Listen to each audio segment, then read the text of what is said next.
Boa noite. O Mestre Jesus e os benfeitores que dirigem essa atividade da noite de hoje nos conduzam na paz. Eu quero falar da minha alegria de retornar aqui a essa casa.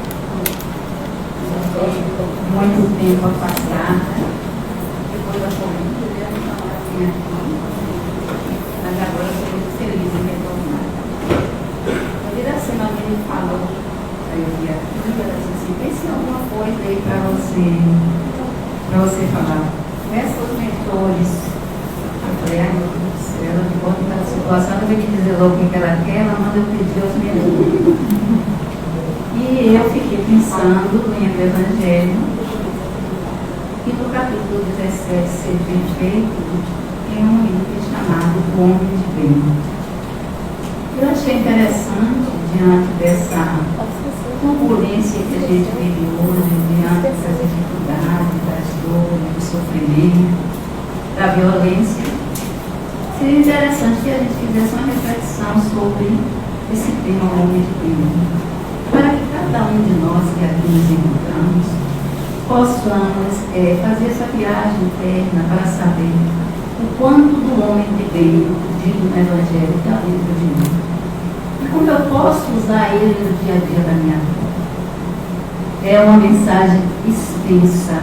Ela primeiro ela tem no Livro dos Espíritos, caractere do homem de bem. Depois a Allan Kardec trouxe para a terceira parte do Livro dos Espíritos, que é as leis morais, né? E lá ele trouxe, né, nesse capítulo 17, o homem de bem bastante detalhado, que a gente poderia passar a luta inteira aqui falando dele.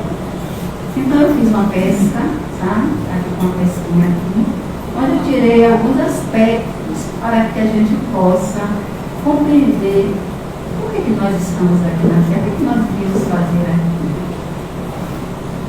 E esse homem de bem, ele não tem religião.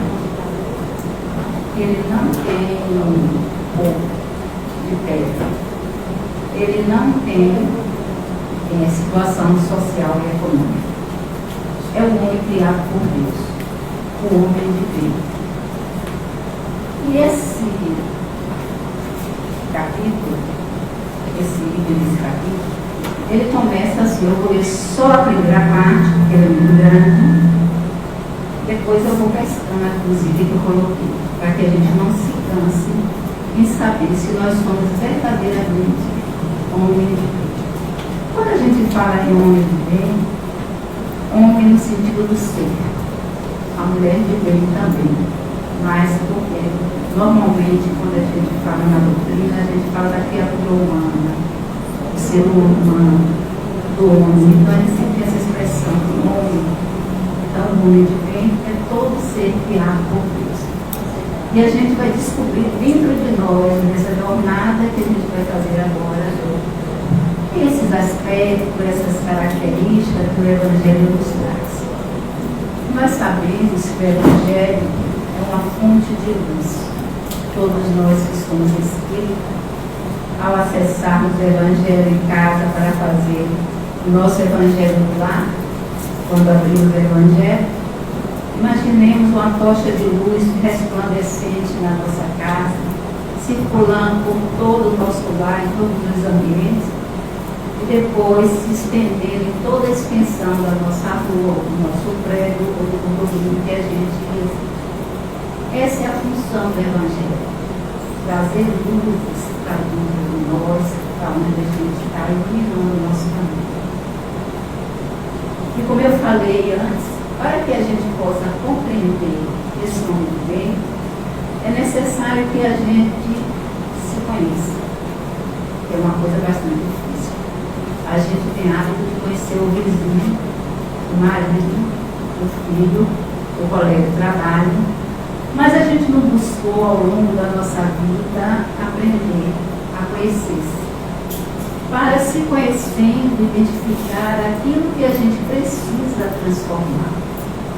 E esse é o propósito da doutrina espírita. A doutrina espírita tem uma série de princípios. A maravilha das coisas, a imortalidade da alma, a comunicabilidade entre o mundo físico e o mundo espiritual, a reencarnação, mas ela tem muito mais promover a transformação moral do ser. É isso que Deus quer da gente.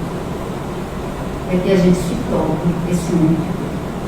Não importa a cor, a religião, a situação social, nada disso. Se eu sou rico, pobre, o importante é se eu vou me achar dentro desses caracteres. Aqui, Allan Kardec diz que não estão todos, tem alguns, já são muitos. Se a gente conseguir se achar dentro de um desses caracteres, já sabe onde está.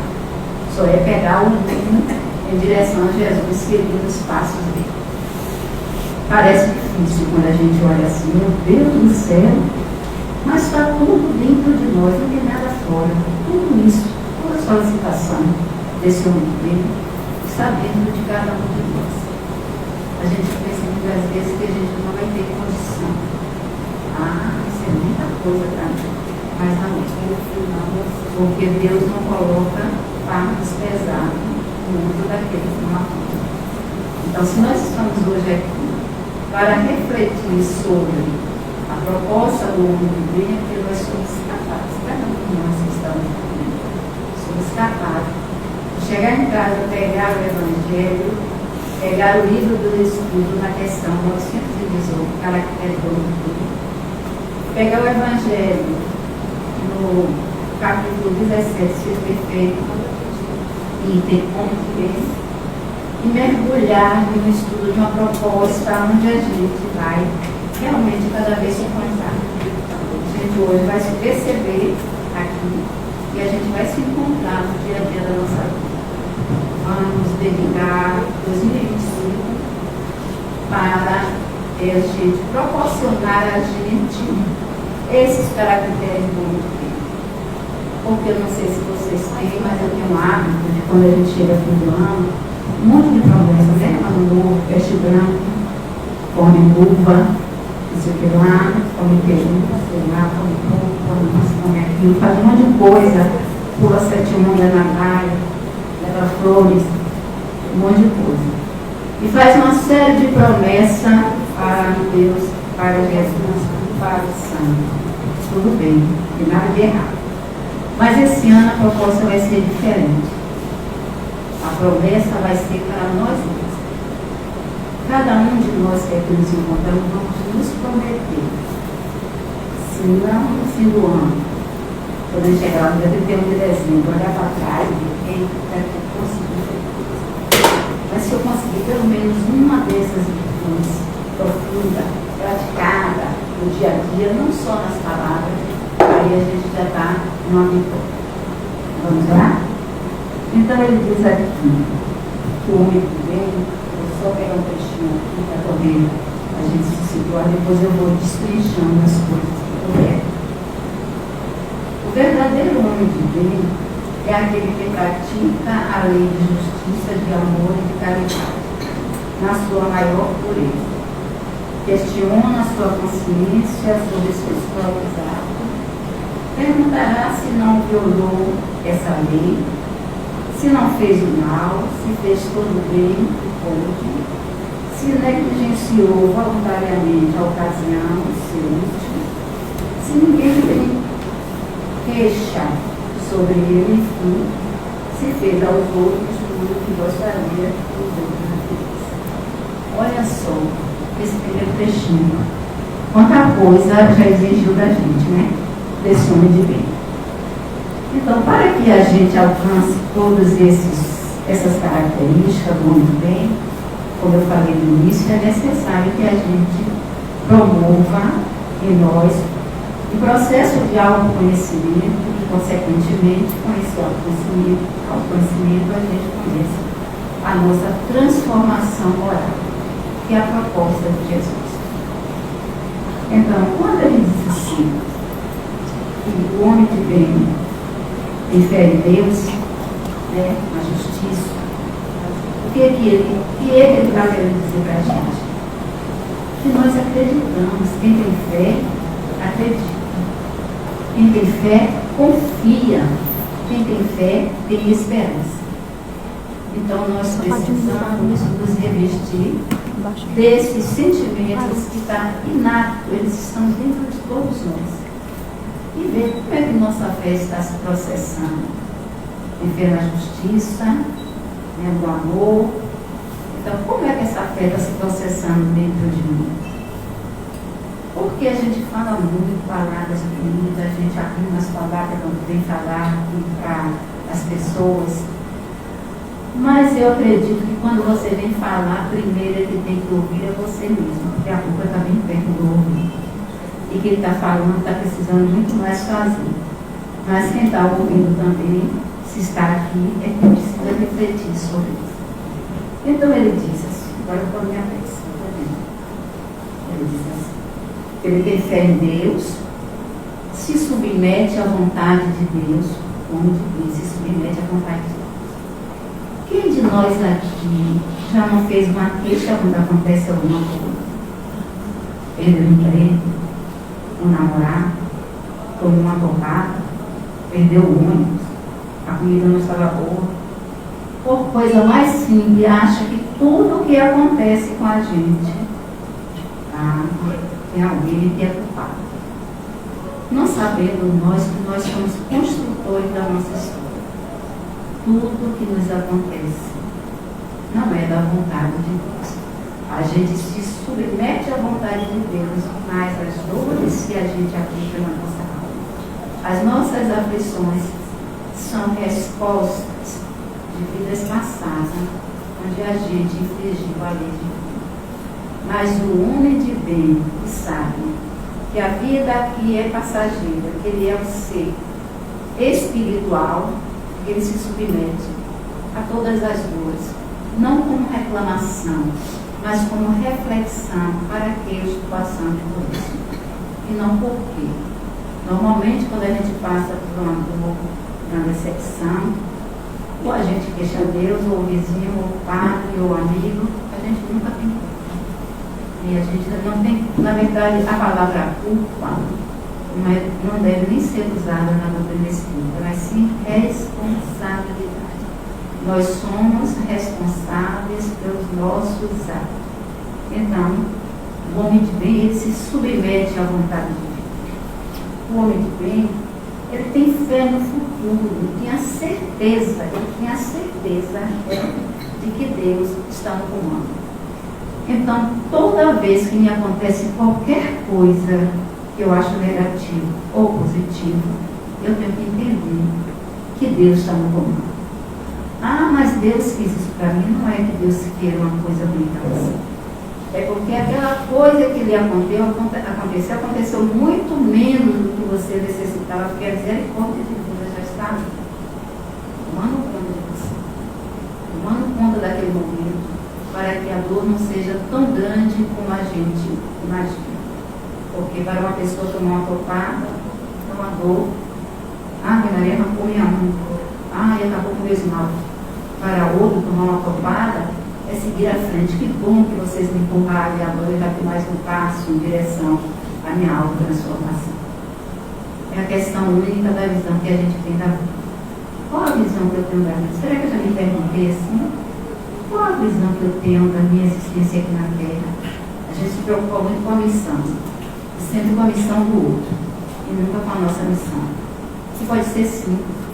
Ser um bom irmão é uma missão. Ser um bom filho é uma missão.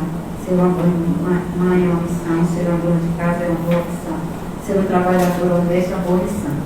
Mas a gente pensa que missão é fazer coisas imensas que às vezes a gente não dá conta. Então, continuando, quando a gente está diante de Deus, o homem e Deus, eu e Deus. Então, quando eu estou diante de Deus, eu tenho essas reflexões. Porque eu acredito nele, eu tenho fé nele, eu tenho fé no futuro, eu sei que ele está no comando da minha vida. Então, eu e Deus. Mas quando o homem está diante de si mesmo, vocês já tentaram se olhar no espelho assim para ver, mas não é para ver se está bonita, está bem maquiada, não. É para enxergar essa alma que está dentro desse corpo. E perguntar a ela assim. Chegar em casa não vai fazer um treinamento lá.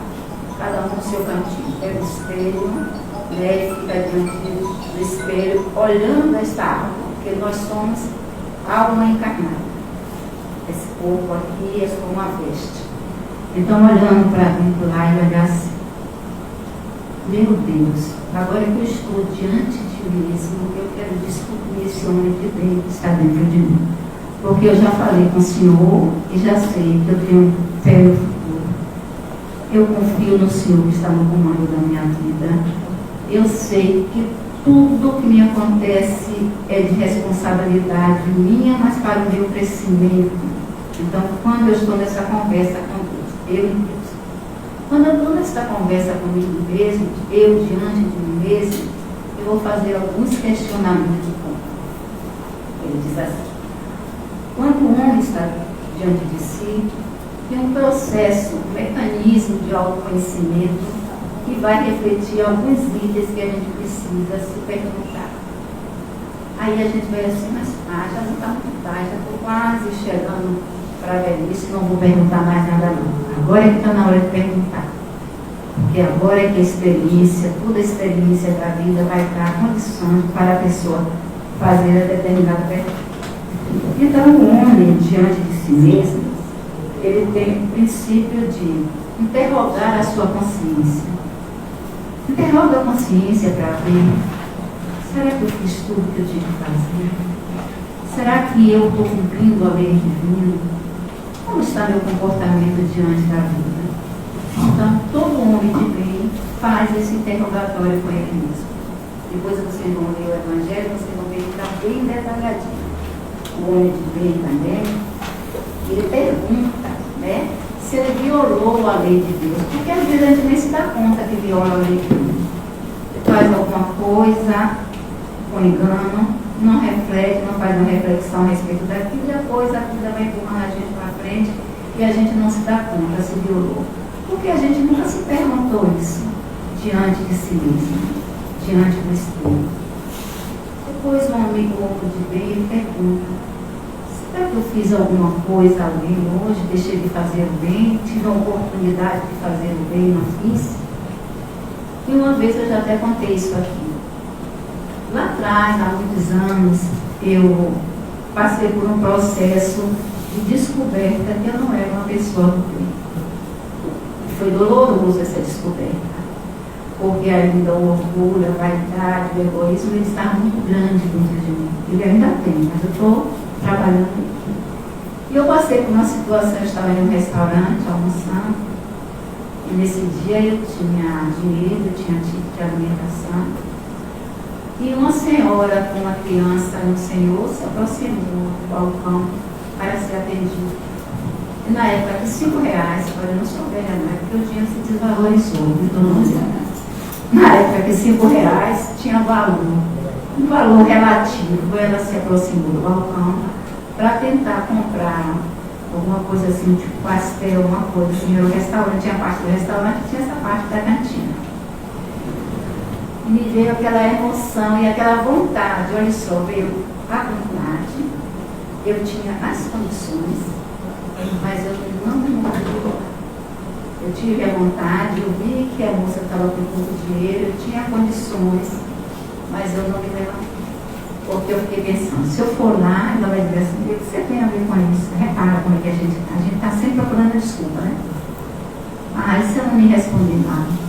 Se eu fosse uma pessoa de bem, eu ia lá, oferecia, e se ela quisesse ou não, eu voltava para o meu lugar, me sentava e continuava no almoço, né? Mas como eu ainda não era, como ainda não sou este homem de bem, estou trabalhando para isso, eu não fui lá. Não fui lá, e quando eu procurei a criatura no restaurante, sumiu. Nem a criatura, nem o senhor, nem a criança. Eu cheguei no trabalho errado, mas eu chorei tanto, você não imagina. Cheguei em casa à noite, me ajoelhei e pedi a Deus que nunca mais me furtasse a oportunidade de fazer alguma coisa para alguém. Qualquer coisa que fosse, atravessar a rua, subir na escada, dar um lugar para na cadeira, dar mais uma, qualquer coisa, quando ele me oportunizasse, porque surgiu a oportunidade e eu não fiz. Deixei a oportunidade passar, e o homem de Deus não deixa essa oportunidade passar. Ele agarra essa oportunidade com unhas e dentes para fazer alguma coisa. Então esse exemplo ficou muito marcado na minha vida, porque se simbolicamente, eu não sei nem depois se aquelas pessoas existiram mesmo, se foi uma visão, mas estavam ali, depois sumiram, e o interessante não é que eu não fiz. É que eu não me movi do lugar. Eu não fui para o outro para fazer alguma coisa. E aí a gente fica pensando assim, mas isso é besteira. Não, diariamente o mundo espiritual tem nos proporcionado oportunidade de fazer o bem. Seja o menor bem que seja, mas Ele está nos proporcionando. Aí ele diz, mas quando a gente despreza essas oportunidades, né, como eu desprezei naquele momento, você despreza essa oportunidade, e aí que você deve ficar, de certa forma, atento para as novas oportunidades. E não serão nas mesmas circunstâncias, mas que serão oportunidade para você se redimir, não só diante da lei divina, como de você próprio, porque você está falando de você com você mesmo. E ele diz mais ainda, se o homem de bem ele procura durante o dia, quando ele vai se deitar, se ele fez bem, se ele fez alguma coisa de ruim para alguém. Eu não sei se vocês já viram a questão 919 A do Livro dos Espíritos, onde Santo Agostinho traz um tratado imenso para que a gente faça no fim do dia uma avaliação dos nossos dias. Quem tiver o livro do Espírito em casa, depois vai ter muito dever de casa para a gente fazer. Ler essa questão para poder você ver. Foi o que eu fiz de bom hoje? Foi o que eu fiz de ruim? Então, o que eu fiz de bom, eu vou continuar fazendo no outro dia. E se eu fiz alguma coisa que feriu a lei divina, eu vou procurar diante da lei. E não é nem regenerar a palavra certa, mas é me recompor diante da lei. Então, o homem de bem, ele faz essa avaliação. Ele fica se perguntando se alguém tem alguma queixa dele, será que alguém tem alguma queixa minha no trabalho, na minha casa, na família principalmente, que é o grande palco da gente, porque a gente é manso na rua, né? No centro é uma beleza, eu vejo lá todo mundo se abraça, um amor. Fala manso, quando chega em casa, ai meu Jesus Cristo, é um negócio sério. E eu, uma vez, eu tenho uma experiência. Meus filhos, eles fizeram evangelização na Mansão também. E tinha um que não gostava. Eu pensei que ele não gosta, a gente me respeita, mas a gente não respeita, a gente não é que achar que deve levar, que tem que fazer, que está na minha frente. Ele escondia os sapatos, para o que ele queria. Vai descalço, vai sem camisa, vai até não vai. Então a gente tem essa mania, né? Mãe acha que ele tem essa autoridade para fazer e isso aí está errado. E um dia eu cheguei em casa, ele me via falando lá no grupo de pais, a gente sempre conversava, fazia palestra, falando aqui como eu estou falando, né? Aí um dia eu cheguei em casa, eu estava aqueles cabelos assim, entendia também, quem fica pelos cabelos, né? Tem ligação. Aí ele virou para mim, e a senhora não é espírita? Olha, andava daí, dá uma surra, eu falei, eu sou espírito, mas eu não sou de você está fazendo está errado, e você vai ter que ser repreendido. Então são essas coisas de momento que a gente, na vida da gente, que a gente precisa também reconhecer os nossos erros, mas também a gente precisa ser enérgica em alguma situação. Então o homem de bem, ele reconhece o erro dele, ele procura saber se fez alguma coisa errada a alguém. E eu falo principalmente na família, porque a família é o grande palco da gente. E às vezes a gente não entende. É um filho mais rebelde, é uma mãe mais rigorosa, é um pai ausente, é uma tia amorosa, mas que o outro não gosta. Então a gente precisa observar em nossa volta a nossa família. Como a gente lida com eles? Qual a minha relação com meu pai, com minha mãe, com meu avô, com meu tio, com minha tia, com alguém que mora, que faz parte da minha família? Seja a minha família consanguínea ou não. Então, o homem de bem tem essa preocupação de saber se alguém tem alguma queixa dele, poxa, se alguém tem alguma coisa, se eu fiz alguma coisa de errado com alguém. O homem de bem, ele sempre faz reflexões a respeito dos atos dele, dos enganos. Ele medita para poder se aprofundar naquilo que ele quer se melhorar. Então, o homem de bem, ele ainda faz ele com ele mesmo, ainda não é nem ele com o outro, é ele com ele mesmo. Então, um homem de bem, ele diz assim, se ele faz aos outros, né, quando ele vai se identificar, se ele faz aos outros aquilo que ele gostaria que fizesse com ele. Por exemplo, eu sei que aqui, na casa espírita, ninguém é maledicente, né? Ninguém fala nem do cabelo, nem da roupa, nada. A gente assim é um anjo de família. Mas a maledicência tem até um nome na doutrina espírita de fofoca espírita. Não existe fofoca espírita. Fofoca é fofoca. É fraterna. Não é fraterna. É fraterna agora? É fraterna. Ai, meu Deus do céu, eu estou atrasada. Então, não tem nem fraterna, nem espírita, é fofoca. E a maledicência, ela é nem fofoca. Se você fala alguma coisa de alguém aqui, daqui a pouco já está lá na rua, na imagem. Não estou dizendo que é você, eu estou dando um exemplo. Mas se você faz alguma coisa de bom, qual pessoa, qual lugar fala a respeito disso? Porque o bem é tímido. Né?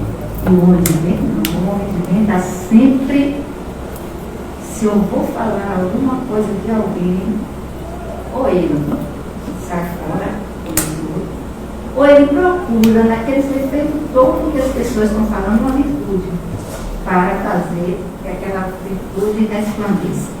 Então a gente está aqui falando mal de alguém, aí o homem de bem tem lá assim, mas aquela pessoa faz aquilo, faz isso, isso e isso.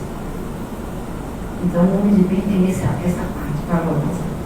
Ele nunca quer se favorecer, ele nunca quer aparecer, que é a palavra mais, né, à expensa dos outros, né? Ele nunca faz isso. Se alguém vai contar, o que aconteceu assim, alguém vai contar alguma coisa, não vai falar de doença, né? Ele fala assim, nós vamos se com a dor de cabeça, e fala, mas a minha dor de cabeça você não sabe, dói tudo. E aí começa a dor na cabeça, é dor nos quartos, é dor nos oitavos. A pessoa está sempre, né? Então, a gente, o homem de bem não tem isso. Se você vai falar da sua dor de cabeça dele, vai falar de alguma coisa sua, ele sempre valoriza a sua falta. Ele valoriza a sua falta. Eu trouxe a dor, porque normalmente quando você fala de uma dor com alguém, Nossa Senhora espera, porque a dela vai suplantar a sua. Então o homem de bem não faz isso. O homem de bem lhe ouve, uma coisa que a gente não costuma fazer. Ouvir o outro. Eu não sei se já aconteceu com vocês jovens, porque na idade do doutor não acontece mais, né? Aí brigam com o namorado, amiga, qualquer coisa assim, o marido, aí vai contar, nem acabou de falar o que foi que aconteceu, já tem esse, se eu fosse você, então, gente, o homem de bem não faz isso. Ele ouve, deixa você descarregar aquela cartaz, você faz aquela cartaz das suas dores, do seu sofrimento, daquela situação. O homem de bem sabe ouvir. E ouvir é uma das virtudes. Porque se a gente experienciar, a gente já experienciou, mas se a gente voltar no tempo e ver que a gente já deu receitas para as pessoas que não serviram para a gente, que não serviram para a nossa vida, mas a gente tem um hábito de dar receita. Se eu for, por exemplo, falar de meu filho, né? Estou com um filho pequeno, agora já está tudo velho, já tem um neto. Aí falar assim, mas meu filho hoje, entrou na escola, a professora me chamou, pega esse moleque e bota de castigo, tira a televisão dele, e não sei o quê. A gente já vai dando receita, a gente nem ouve, nem sabe por que foi que o menino pintou, né? Pintou não, que pintou do meu tipo, né? Meu filho, né? Pintou, o menino fez alguma coisa na escola, a gente não sabe o que aconteceu, mas a gente já tem a receita pronta. O homem de bem, ele ouve. E o homem de bem é justo, porque ele ouve os dois lados. A gente não ouve. Ainda mais quando a gente é filho da gente é sempre o sangue. O outro é o demônio. E aí tem mais. Aí tem mais uma pecinha aqui atrás sobre o homem com ele mesmo. Ele é misericordioso. Ele é indulgente. O homem de bem é indulgente. Ele, quando vê o erro do outro, ou o engano do outro, ele não sai por aí falando. Ele, se ele não puder fazer nada, o máximo que ele faz é chamar aquela pessoa ao canto e conversar a respeito daquele engano que a pessoa cometeu, tentando ajudar. Mas a gente, se acontece alguma coisa, a gente faz um alarido. E o homem de bem não faz isso. Ele é indulgente. O próprio Evangelho fala que a indulgência é uma das virtudes mais difíceis de ser exercida. Porque a gente tem no foco o julgamento. Quem é que não tem no foco o julgamento? A gente olha para uma coisa, a primeira coisa vem o julgamento, o pensamento. Às vezes a gente até nem expressa, mas a gente pensa. Então, como a gente tem um foco no julgamento, fica difícil a gente ser indulgente. Então, a gente tem que tirar o foco do julgamento para poder a gente ter que nem um homem de bem ser indulgente. Aí tem um homem de bem com o outro, né? Já teve com ele nele, já se olhou no espelho, agora vem um homem de bem e o outro. Eu e o outro. Como é que eu ajo como um homem de bem diante do outro? Aí tem uma série, mas se a gente for ler aqui, a gente vai dizer assim, meu Deus do céu, não tenho salvação, mas tem. Porque eu procurei tirar assim as coisinhas mais leves para a gente falar aqui, mas depois quando vocês mergulharem aqui no livro, aí vocês vão falar com Kardec. Porque como eu ainda não estou profundamente dentro dessas características, a gente tem que falar das nossas experiências, né? Aí senão vai ficar a palavra solta ao vento. Então eu peguei, tirei, vem para cá, alguma coisa que você ainda pode fazer, ainda dá para você ir fazendo. Você ainda não pode mergulhar, você pode ler, mas você não pode aconselhar a pessoa daquilo que você ainda não faz. Mas eu não estou aconselhando, a gente está conversando, repara, a gente está conversando a respeito disso. Aí ele diz assim, o homem diante do outro, né? O homem diante do outro é uma coisa assim maravilhosa. Tem 3 aspectos nesse capítulo. Que é, primeiro, a liberdade. Né? Tem um aspecto aqui, onde ele fala sobre a liberdade, sobre a igualdade e sobre a fraternidade. Eu peguei bem esses 3 aspectos. Né? Quando ele fala do homem diante do outro, aí você vai dizer assim, mas eu não estou vendo aqui essa divisão, mas você vai ver pela proposta. Você vai ver quando é que você está diante do outro. Quando você respeita o outro em todos os seus aspectos. Todos os seus aspectos, na sua religião, na sua forma de ser, de vestir, em tudo. Quando você respeita o outro, você está se conduzindo como um homem de Deus. Mas eu respeito meu pai, minha mãe, minha avó, meu tio, não sei o que, não sei o que. Não, você ainda não é homem. Porque o respeito que a gente está falando aqui não é o respeito por pai, da mãe, que deve ter, mas é o respeito ao outro, qualquer outro. Qualquer outro, quem é o outro? É o que está diante de você, que está circulando na sua vida, que está vivenciando com você. Então, quando você respeita esse outro, em todas as situações, você está se pautando pelo caminho do homem de bem. E ele diz mais assim, isso aí é na questão da liberdade. Que você dá ao outro o direito de ser como ele é. E às vezes a gente não dá ao outro o direito de ele ser como ele é. Porque a gente ainda não aprendeu a amar. Quando a gente aprender a amar, a gente aprendeu a amar o pai, a mãe, o irmão, o tio, a avó, a família, o namorado, o marido, aquele amor de cobrança, né? O marido ou o namorado com ciúme. O pai e a mãe para lhe dar as coisas. A mãe ama o filho, mas também quer que ele estude e que faça tudo o que ela quer fazer. E aí aquele amor ainda muito infantil, imaturo, que é necessário, mas a gente está falando aqui do amor incondicional. Desse respeito que a gente tem que ter pelo outro. Né? Que é um ponto fundamental quando a gente se prepara junto com o outro. Eu não sei se vocês já trabalharam em serviço público. Mas no serviço público tem uma coisa assim, todo mundo é dono de tudo. O grampeador tem nome, não sei o que tem nome, a carteira tem nome, essa cadeira é minha, não sei o quê. É um aprisionamento total.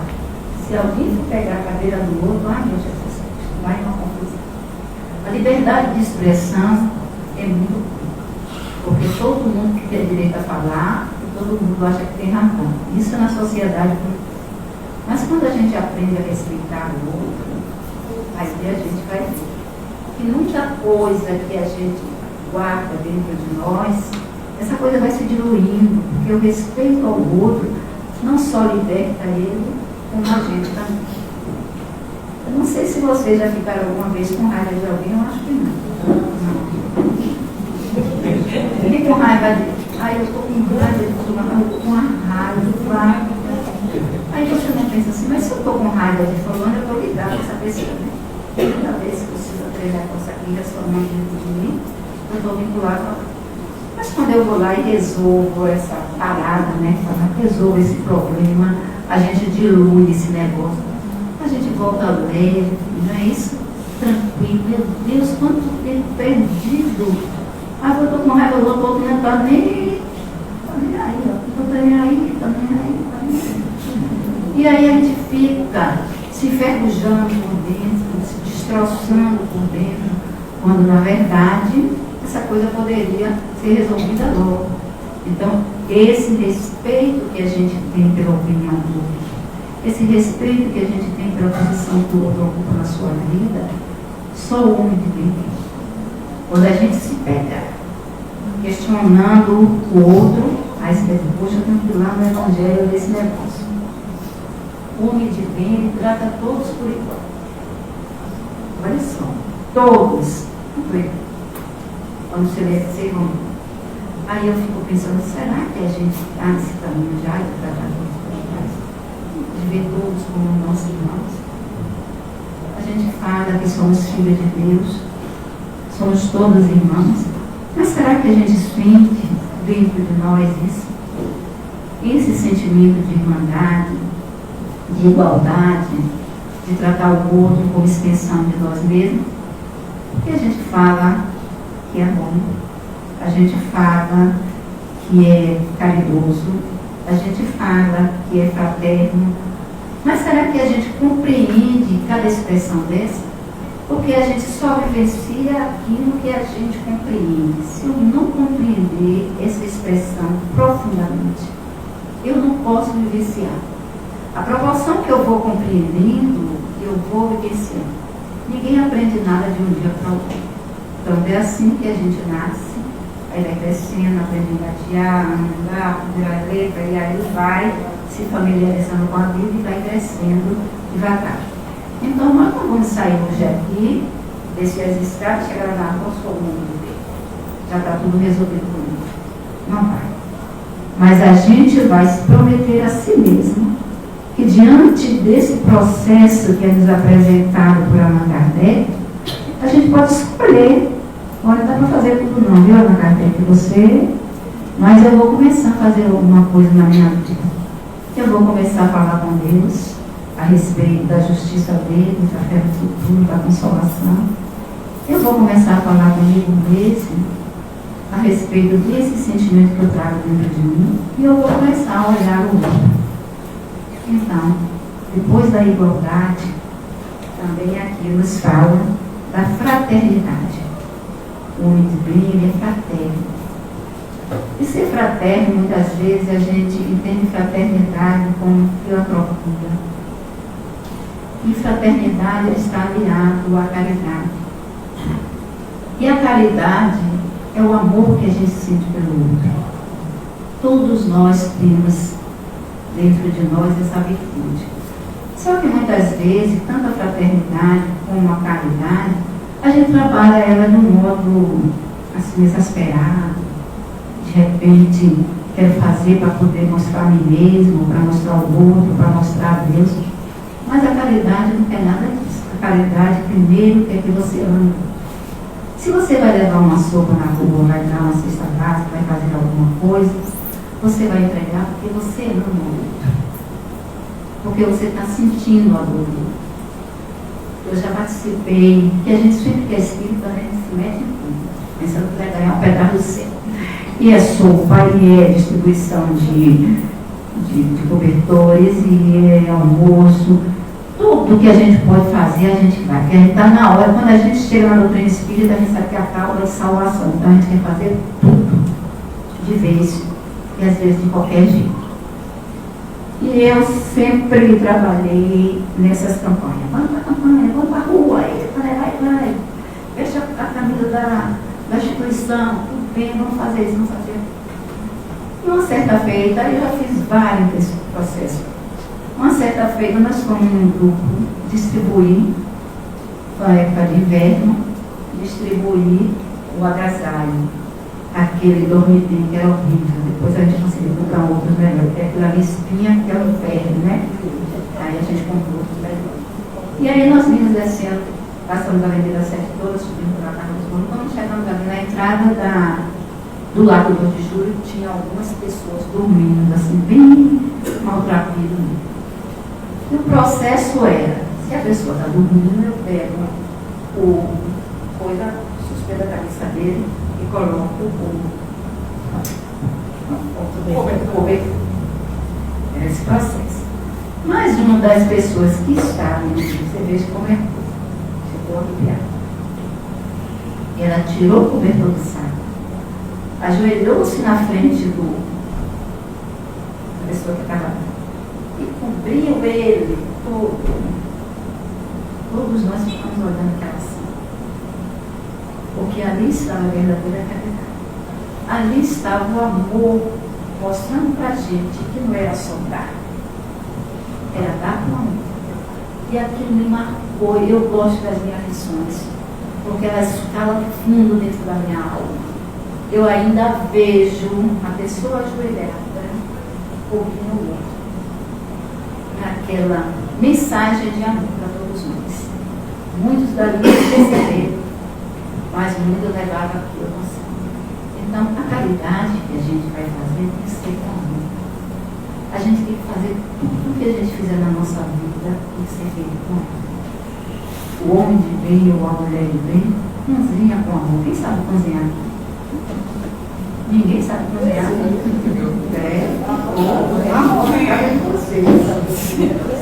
Então, vou contar uma historinha aqui da caridade com amor. O marido sai para trabalhar e a mulher está em casa fazendo a comida. Naquele corre, lava banheiro, vai em casa, bota a roupa na máquina, não sei o que, aquelas coisas todas que a gente sempre faz, né? Tem mulher, homem também faz, viu? Mas a mulher não faz muito. E aí, naquele corre, ela fez a janta e esqueceu de botar o sal, fez tudo muito, tinha uma mesa, quando ele chegou, tomou o banho. E aí, quando ele botou a comida na mesa, ele deu a colherada no arroz, não tinha gosto de nada, porque arroz já não tem gosto, né? Sem sal, você imagina. Aí, vocês pensou assim, que ele ia pegar, jogar o prato pra cima, gritar com a mulher, nada.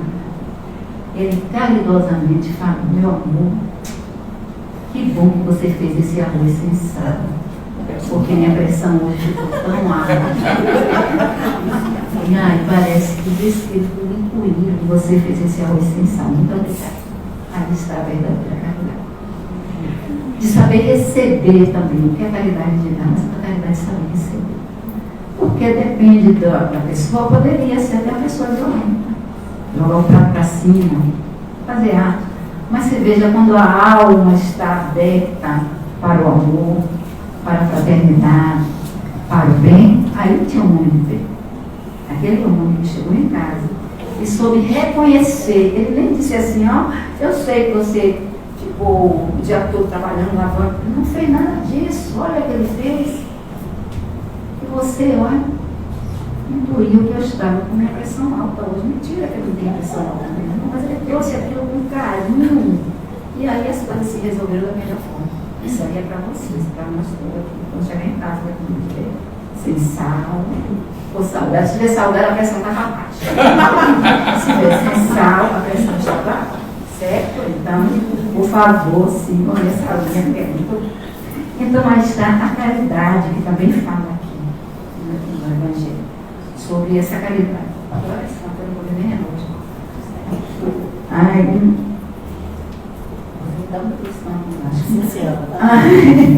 então, aí está a verdadeira caridade, o verdadeiro homem de bem.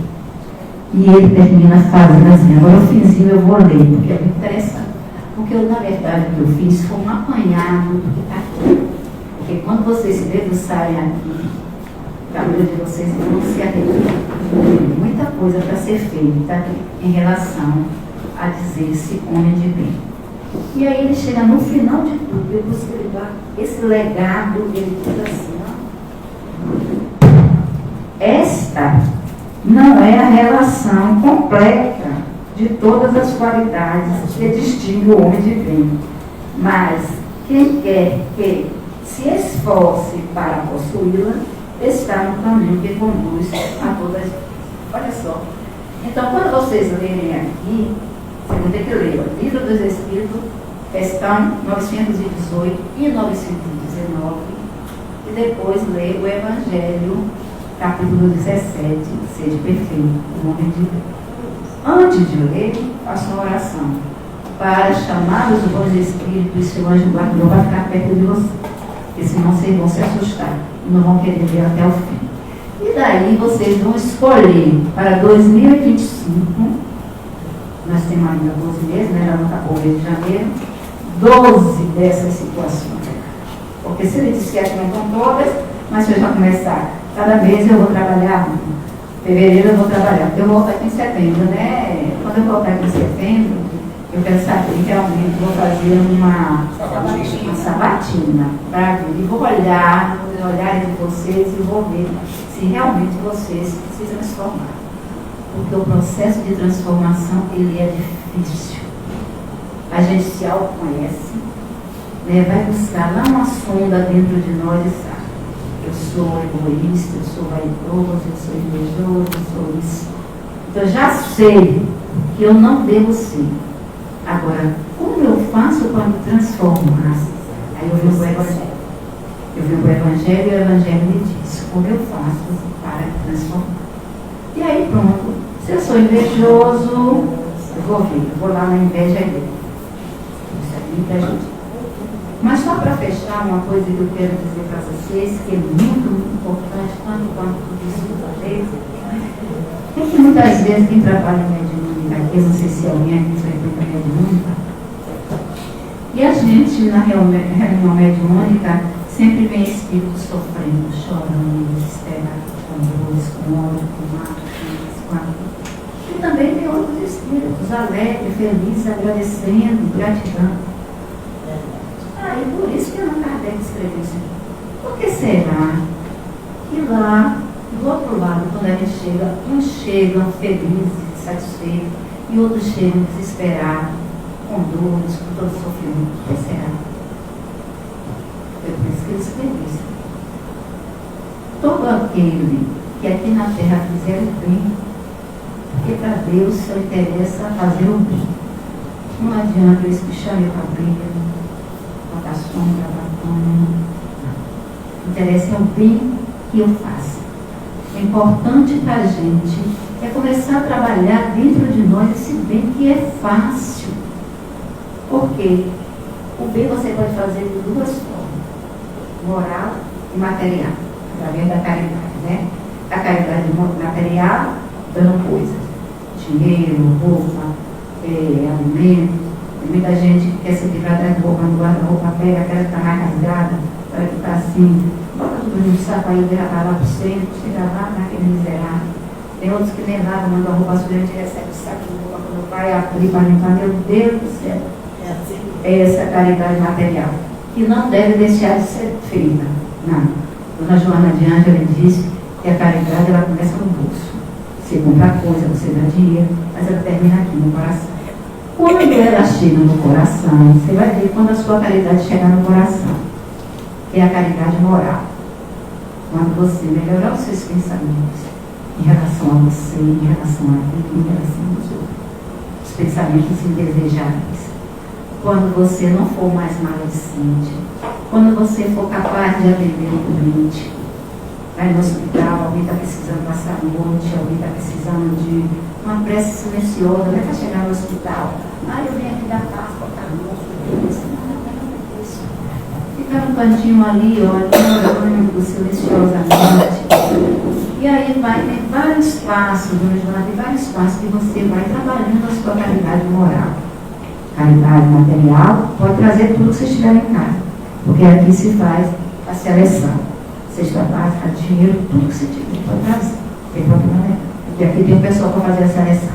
Mas, ao lado disso, vocês vão trabalhando dentro de si a caridade moral, que é eliminar os pensamentos negativos, que é orar em favor de si mesmo e do outro, em favor desse planeta que está com tantas dores, tanto sofrimento.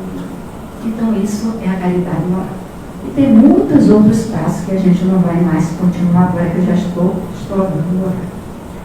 Então, por que é que nós, no mundo espiritual, temos pessoas felizes e temos pessoas infelizes? Porque na Terra, na sua experiência terrena, eles não cumpriram o processo divino, que é fazer o bem. E nesse processo divino, a gente pensa assim, que fazer o bem é ter dinheiro para fazer, ser engano. Existem 1001 maneiras da gente fazer o bem. 1001. Você olhar para o lado, uma pessoa vai atravessar. Alguém não teve dinheiro para entrar no transporte. Alguém não pediu um pouco de água. Alguém escorregou. Faleceu alguém, você está nome, bota aqui. Alguém está desesperado, tem um nome aqui. Tudo isso é caridade. Então são 1001. Mas a gente pensa que só quem tem riqueza é que vai fazer a caridade. Os ricos têm a prova mais difícil. E com a riqueza vai as ilusões da vida e muitas vezes se querem. E a riqueza, na verdade, é para a gente promover o progresso da humanidade. Não é que você vai ser rica, vai jogar seu dinheiro por aí, não é nada disso. Mas é você promover hospitais, escolas, organizações como essa aqui, que vive da ajuda de todos, mas que promove o bem-estar da humanidade, que promove o crescimento ao outro. Esse é o bem. Quando você promove alguma coisa em benefício primeiro do outro, para depois você tem que olhar sempre o outro, mas a gente sempre olha eu e eu. Nós vamos aprender a falar nós. Vamos usar agora o pronome nós, até a gente conseguir usar o pronome tu, ti, para você. Quando a gente aprender o pronome nós, que a gente se agrupar, aí a gente vai para o pronome tu. Quando a gente atender ao outro nas nossas necessidades, a gente já atendeu a nós mesmos. O Mestre Jesus nos abençoe, nos proteja, nos guie, nos clareia a nossa mente, para que possamos caminhar a passo firme em direção a Ele. Muito obrigada pela paciência.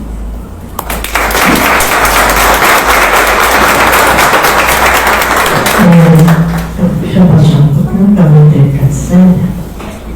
Eu quero dizer a vocês o seguinte: eu fiquei muito feliz com a notícia que Célia me deu. O Divaldo já terminou a quimioterapia, já terminou a radioterapia e já vai começar a fazer palestras. Olha, que maravilha! Divaldo vai chegar a 100 anos, gente. Ele está com 98, né, Célia? Vai fazer 98 dia 5. Vai chegar a 100. Ai, Deus. Nos dando exemplo aí. Vai fazer já palestra. Veja o que eu estou dizendo a vocês. Isso aqui é uma perseverança, não é? E a consciência da real situação que ele está fazendo aqui. E a proposta de vida dele, o propósito de vida, não é? Você veja que maravilha é ele ter essa consciência. E isso nos leva à reflexão de cada um de nós. Qual é a nossa proposta? Não é? Qual é a nossa? Quando você vê um Divaldo com 98 anos, fazendo o que ele está fazendo, saindo de uma radioterapia, problema seríssimo na coluna, e já voltando a fazer palestra. Aí a gente reflete, qual é o nosso propósito? Não é? Depois dessa palestra aí de Celinha, a gente pensa, né, o homem de bem. Nós estamos aqui para sermos homens de bem. Consciências para o bem. E será que nós já somos? Ah, mas o mundo está tão ruim. Mas você não pode mudar o mundo. A única pessoa que você pode mudar é você. Somente você. E o que já é muito difícil. Então não queira mudar o mundo. Transforme as suas ações, os seus pensamentos. E lembre de Jesus, quando ele fala que somos todos irmãos. Não faça o teu irmão que não pede para ti. Nós não vamos nem sequer pensar mal do outro, porque não queremos que o outro faça isso conosco. Então é essa transformação que o Evangelho nos pede, quando a semente dissertou ali o homem do bem. E se eu deixo eu ali esse aqui até meia-noite, viu? Bem feliz de ser aqui da voltando. Gratidão aí ao pessoal do Instagram e vamos dar início ao nosso trabalho de paz magnético. Eu peço a vocês que segurem aí o celular, com exceção do meu amigo aqui da frente, que é um exemplo para nós. Para quem não sabe, ele não está me ouvindo, ele fica o tempo todo no celular, agora ele vai saber que eu estou falando, porque como ele não escuta, ele, o celular, ele tem um aplicativo que tudo que nós falamos no celular traduz para ele. Isso também é uma forma de superação, isso é uma forma também de fixação do que ele veio fazer aqui. E ele entende, eu sei disso, ele entende a doutrina espírita como grande aprendizado. E ele não se furta a esse aprendizado que não escuta. Daí a perseverança dele. E Deus o abençoe, meu amigo. E as suas palestras já vão dar data, porque ele fez uma palestra no ano passado e vai fazer de novo aqui com a gente. Então, vamos começar o nosso